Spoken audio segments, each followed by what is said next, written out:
Okay mga kamads, mga kaibigan, kung hindi nyo pa napapanood tong kay Joros Flores kasi may mga kung ano-anong pamahiin yung naririnig natin, and recently may linabas na video si Ed Caluwag dito, and I'm here to explain sa inyo yung science ng river flow.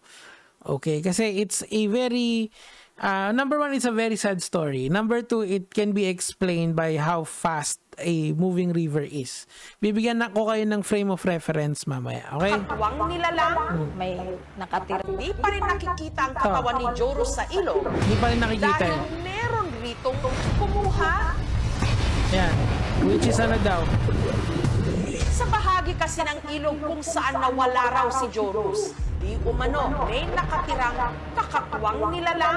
Okay, so ipopost na natin dyan. Now, I did a little bit of research, and sabi kasi dito sa MMK, violent river daw yung pinaglunuran ni Joros. Okay? So it means na kung gaano kabilis yung anod na to, ganito natin i-explain na. Kilala nyo naman si Usain Bolt, di ba? Yung pinakamabilis na tumakbo na tao, right? So, si Usain Bolt, kung ang river is mabagal lang, yung still water lang, hindi masyadong gumagalaw. Pero pagka gumagalaw siya, it's like walking. Kunyari, yung walking pace ng isang tao. Yung mga violent rivers naman, it's like a running person. It's as if you're going up against a running person. Imagine niyo habang naglalakad kayo, kunyari may dalawang treadmill, di ba? Yung isang treadmill mabilis, yung isang treadmill naman mabagal. Gets? Yung flow ng river is always against you, di ba? Yung downstream na tinatawag. So meaning to say, most likely, yung tumamang tubig kay Joros is mas malakas pa kaysa dun sa langoy nila. Kaya nga, di ba dito sa storya na to, ay yung bata is inanod because mas malakas yung current stream na yon. Gets nyo? It's like ganito eh. Isipin nyo, pagka lumalangoy kayo against the flow of the river, merong humihila sa inyo patalikod. It's not something na yung mga mermaids na ganyan. It's actually the flow of the river, okay? Gets nyo? Hindi siya supernatural. It's just a natural occurrence in rivers na merong violent waves na of waters na tumatama. Kuha nyo mga kamads, mga kaibigan. Kasi ang hindi maganda, ang nakakainis kasi rito, mga lods, para kasing ginagawa nilang supernatural in something natural. Now, nasan yung katawan ni Joros? It could be anywhere. Malaki kasi yung river. So, sabi dito, 24 kilometers daw yung river na yon, notwithstanding the fact na nakadikit pa yon sa isang mas malaking body of ocean. Now, if you do the math a little bit, that's like going to Antipolo to Manila, kasi around 24 or 25 kilometers ang layo ng Antipolo to Manila. I am just saying that there are better explanations dito than the supernatural. Meron kasing tinatawag na Occam's razor. It means to before you explain something in complex terms, try to find the simplest solution.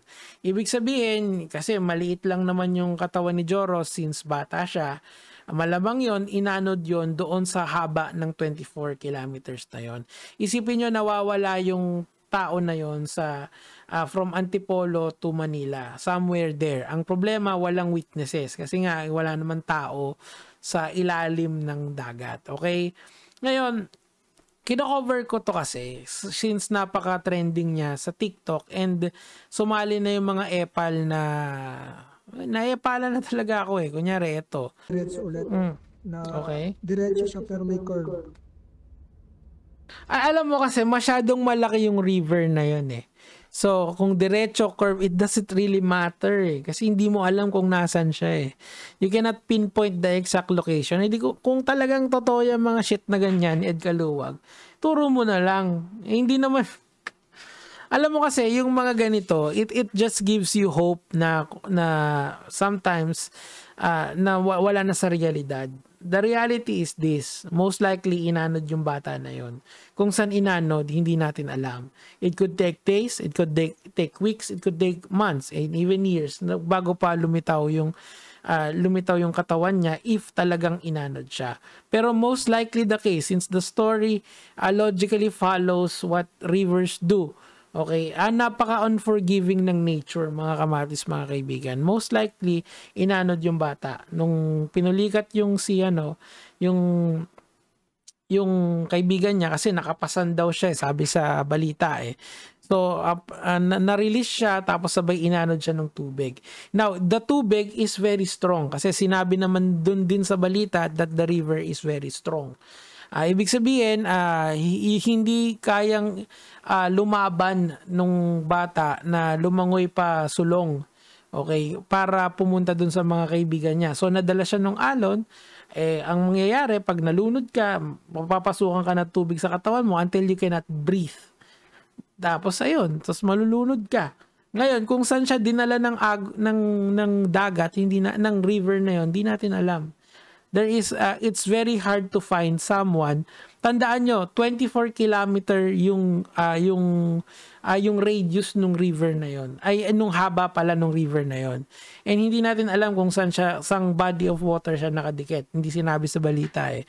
Pero doon sa 24 kilometers na yun, can you just imagine, you're looking for someone from Antipolo to Cubao. Tapos blinded kayo. Hindi kayo kakapain nyo kung nasaan siya. Ganon kahirap yon, di ba? Ang laki nun, ang haba nun, no? Tingnan i-Google Maps nyo. Tingnan nyo kung gaano kalayo kung gaano kahaba yung 24 kilometers. So, itong mga ganito, it gives you false hope na kung nasaan talaga. The reality is this, masakit man tanggapin, pero ako, sana mali ako. But, given all the information na nakuha ko sa KMJS, I can conclude that. Based on science, not based on bullshit like this, na gaganon mo ng kamay tapos bigla kang malalaman mo kung nasan. Siguro patapusin na natin si Ed Calua, wala pang November 1 eh. Malayo na po. Mukhang lagpas na po ito dun sa baryo kung saan sila lubusok.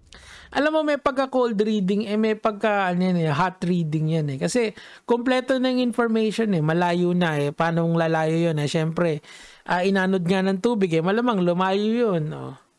O dun sa exciting part. Bago kanya isa. Nakaganon, naka-curve na pagganon. Diba? Kung ako yung searcher dyan kung ako yung mga nagsa-search dyan, di ako makikinig dito eh. Malilito lang ako eh. Kasi, of course, kung Coast Guard ka or kung meron kang experience sa search and rescue, meron dong proper protocols to follow on how to search a person.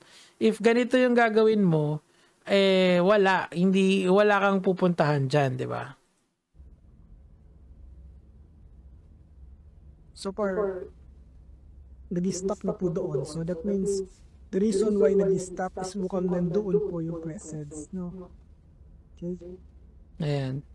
And then, balikan natin. In my opinion, based on science again, if inaanod, yung pag-anod kasi sa kanya, it really depends on how strong the water is. Syempre, yung katawan, papasukan ng tubig yon, eventually, bibigat yon, tapos baka anurin na rin yan kung saan mang pampang. Pwede yun eh. But until then, hindi natin alam exactly kung nasaan siya. And kung totoo tong mga ganito, why not just use all of these people at palitan na natin lahat ng missing person, pahanap natin sa kanya. Kung totoo yan, syempre hindi, di ba? Ay, mga kamads, mga kaibigan.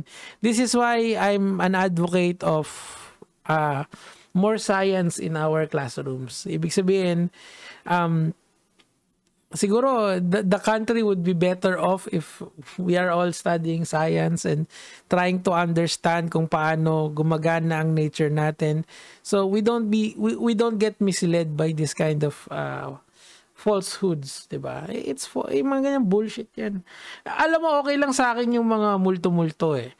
Pero yung ganitong bata na yung involved, and literal na life and death na yung pinag-uusapan natin, and given all the circumstances, parang ayoko nang bigyan ng hope na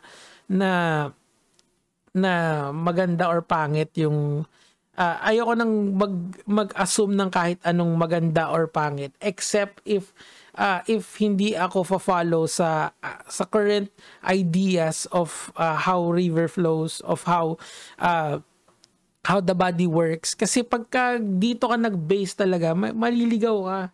And kung ano-ano yung iisipin mo, di ba? It would never be abduction. Totoo. It's never gonna be that way. Nature is unforgiving, di ba? Ganito, magkaroon kayo ng thought experiment. Tingnan ko yung magiging sagot nyo dyan sa baba. For example, I will randomly drop you. Buhay ka, of course. Ida-drop lang kita to any point in this planet. Saan sa tingin nyo kayo malalaglag? That's an answer na merong very curious na sagot. Paano? Yun lang naman yung sa akin for today, mga lod.